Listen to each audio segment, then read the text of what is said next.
So I'm here with my friend Jay. What's up, man? We're here in Middlebury, Akron, Ohio. You're from Akron? Yeah, from the east side of Akron. The east side of Akron. Where'd you grow up? On Fifth Avenue. On Fifth Avenue? Yeah. So you were telling me a story about how you went into juvenile detention at what age? At 12. At 12? And then what happened after all of that? It was a repeated process. I come home to nothing or no one but myself, trying to get back on my feet, hopping back in the drug gang, hopping back into gang activities, carrying pistols, selling drugs, smoking weed, popping pills. And I've been in DYS 5 times, and I've been in adult prison 10 times. I ain't never been on the streets longer than 18 months at a time. You've never been on the street longer than 18 months at a time. Or been out parole since the age of 12. You've been on parole since the age of 12. Yep. It is August, right? It's middle of August. And you got out when? In May. In May. So I was asking you, I said, when you get out, do they give you any support? No, none at all. They say they will. They give you references. They give you phone numbers to call, and that's it. They give you $100, and they send you on your way. And where did you move to when you got out this last time? Well, when I got this last time, I came across an apartment on Arlington Place, and I was renting this room for $100 a month, which was kind of strange at the beginning. But it was a good deal. You're like, man, that's a lot. I appreciate it. Yes. So, come to find out, towards 2 months later, a letter comes in the mail, and I get to read it, and it says that the rent ain't been paid in months, the grass needs cut, all this stuff needs cut, or the house will get condemned. So me and my friend cut the grass, we did all that. Yeah. The guy Tyrone just disappeared.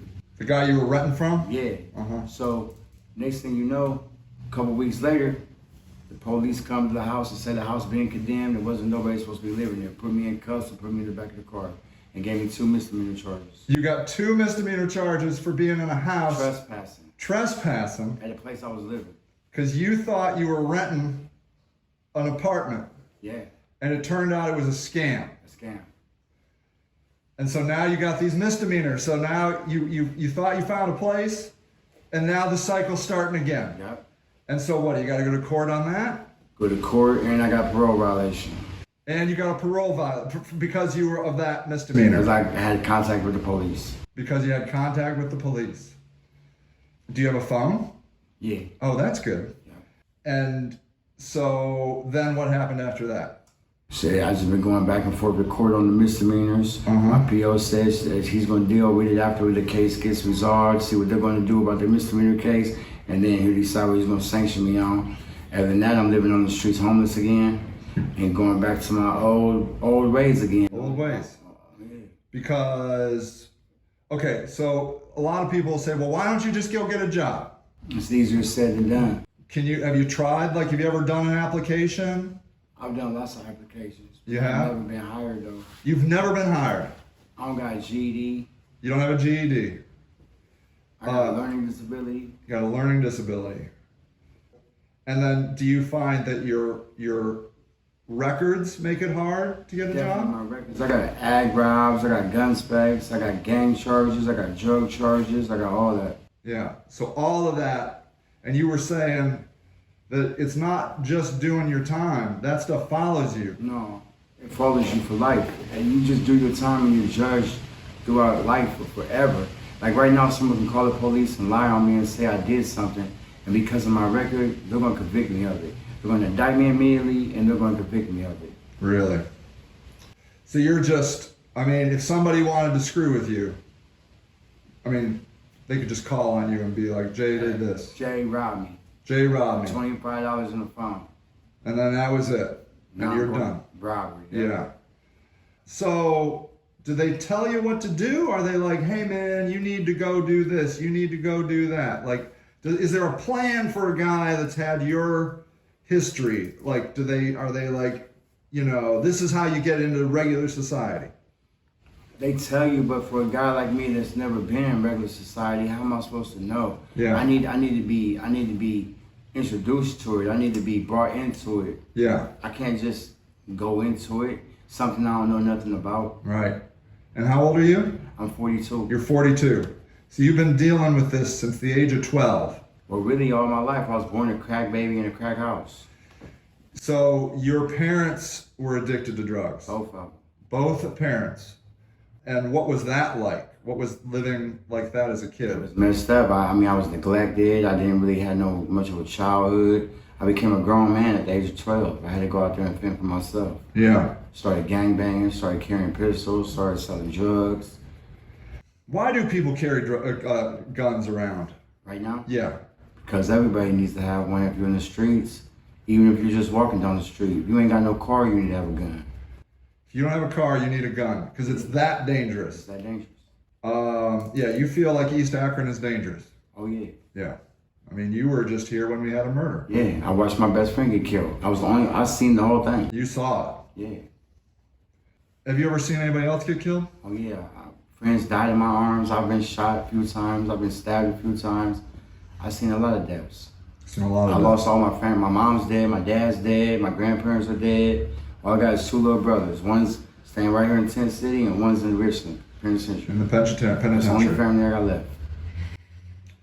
If you were in charge, like you were the mayor or the president or whatever, what would you like to see for guys like you?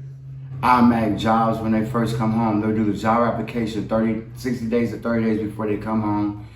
Get the application processed and get guys jobs when the first week they home. Get them a place to stay. Let the first month go by and let them start paying on it as soon as they start getting their paychecks. Give them a place to stay, whether it's a big old group home or whatever, and get them jobs. Give them a chance. Because the way they're treating you right now, you don't feel like there is a chance. It is no chance. You feel like there's a pretty good chance you're going to end up back in prison? I know I am. You know you are. Because you don't see another path. No. Nobody's out here being like, hey, Jay, I can help you, or No. I got a place for you. They can only help me when I got some money in my pocket or when it's benefiting them. When it's benefiting them. If you don't have anything that's benefiting I'm them, going to speak to them. nobody will talk to you. Nope. And would you say this is a pattern in the United States, that this is like, guys, Oh, this yeah. is how it is? We got the most penitentiaries and everything in this state. Yeah, yeah. And everybody I grew up with been in and out, in and out, in and out, in and out, just like me. So that's interesting. Like, the people you grew up with are experiencing the same things. Yeah. Why do you think that is? Why was it in your community you see so much of that? Because the way we was brought up. We was raised in crack houses, and we was raised by crack parents. And why would you say your parents were addicted to drugs? Because they did them, right? We all, damn near everybody that grew up with me from the east side is crack babies. We all had parents that was smoking crack while they was pregnant with us. Really? Yeah. Did they have jobs? Yeah, my mom did have a job. She was a nurse and everything. My dad worked at the hotel. Oh, really? Yup. But they were doing drugs. Yup. Why do you think they did drugs? Like, I think a lot of times people do drugs because their life is really bad or really hard. Were they just having fun? Or like, what was their deal? I think it might have started off as fun, Yeah, but then it turned into addiction. addiction. Did they end up losing their jobs? Oh yeah, my mom lost her job, and they broke up. They broke up, got divorced. My mom started dating miscellaneous dudes. My dad was dating a young girl that ended up taking him for everything he had. He died of a stroke. My mom died in her sleep. How old? I don't even know how old my mom died is. Yeah. I'm sorry, man. As a person in America, I think you're getting a really shitty end of the stick. And I think, and you probably know this, but because you don't have any money out here, if they get you back in prison, now you're money. Now the state is going to make money off of you. That's all I've been doing is paying the state. Yeah. And I ain't never had a real ID made. I ain't never had food stamps. I ain't never had a check from the government. I never got a stimulus check. I never got none of that. None of it. No government assistance my whole life. Nothing. Nothing. But the government's making money off of you when you're in prison. Plenty of it. Plenty of it. I should really put that on my tax refund. So it benefits them to not help you out here, to let you be homeless, to let you be jobless, so you go back to all you had left, so that you end up back in there and you're another paycheck. And they did another 40-something thousand for me. $40,000 because An inmate number. you're an inmate number. That's where how you're a benefit to society. That's what I am, an inmate number to them. So the incentive isn't to help you. No. The incentive is to let you twist in the wind out here so that you can eventually just end up back in prison and they can start making money on you again. That's right.